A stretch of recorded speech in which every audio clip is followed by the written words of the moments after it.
usok at salamin ang tagapaglingkod at ang pinaglilingkuran. Isinulat ni Gordon Fillman, isinalin ni Pat V. Villafuerte. Ilang taon na ang lumipas, banal na araw noon sa Jerusalem.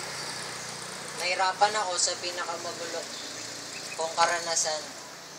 Nanirahan ako noon sa maganda at mabuhay na lugar.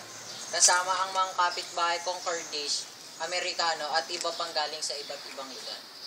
Kasama rin ang aking kaibigang Israeli at Persian.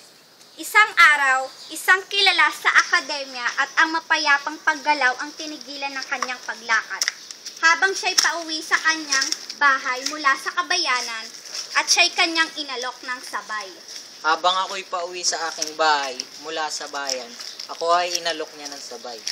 Pauwi ka na ba? Halina't sumabay sa akin. Inilarawan ko ang kapalaran ko sa pagkakaroon ng kapitbahay mula sa iba't ibang lugar. Ah, ganun ba? At sila'y dumating na sa Persian. Mga Persians? Di ba sila ang pinakamasama?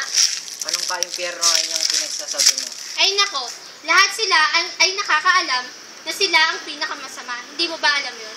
Hindi pa ako nakikipagbalitaan sa kanila. Ilang taon na rin na nakakalipas.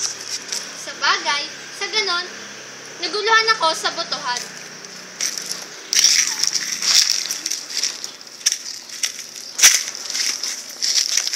Maraming salamat sa inyong pagboto. Ito ay tatanawin kong utang na loob. Maraming salamat. Subalit galit ang ibang tagapakinig sa kanya, kasama si Perez. Walang silbi at walang katotohanan ang pinagsasabi mo, Netanyahu. Ako ang dapat nariyan sa iyong kinatatayuan.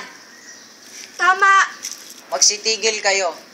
Ako ang mamamahala para ang inyong kawalang galang ay mawala.